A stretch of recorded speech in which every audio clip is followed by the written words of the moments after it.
నా తండ్రి సర్పంచ్, నా తమ్ముడు శ్రీనివాస్ గక్కడ ఆయనకైతే ఎంత టార్చర్ పడుతుంది తెలుసా? రోజు ఇంటికాడ వచ్చి కాగా కూర్చుంటాడ. నీకు ఈట రాదని ఏమిస్తాడు, ఈట రాదని ఏం చేస్తాడు? రేపు మేము ఉంటాము. అరే నా కొడుక, నీది ఆరిపోయే దీపం, నీది ఆరిపోయే దీపం. నేనంటున్నా, మననే చెప్పినా లోకాల మీద కేసీఆర్ నడిచినా నీకు లోటు వెళ్ళరు. హుజరాబాద్లో ఓ చేతులలో కొత్తది పట్టినా హుజరాబాద్లో నీకు లోటు వెళ్ళరు. ఇక్కడ 18 సంవత్సరాలుగా నా ప్రజల గుండెల్లో భూమి కట్టుకున్న బిడ్డ ఈ బిడ్డ వాడు పక్క పచ్చ కనబడుతుండొచ్చు, మరి నీకు పక్క పచ్చ కనబడుతుండొచ్చు.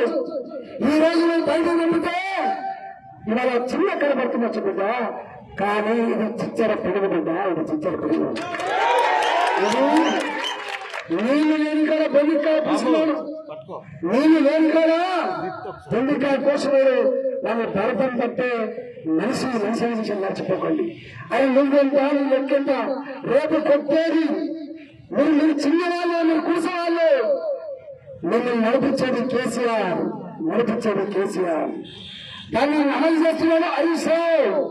రేపు మీ దగ్గర బిడ్డ మీకు డబ్బులు ఇచ్చి, మీకు ధైర్యాన్ని ఇచ్చి, మీకు తప్పించి నన్ను పురోమన్నాడు కదా, ఆ పురోమన్నటువంటి కేసీఆర్ భర్తం పట్టే పనిచేస్తాను.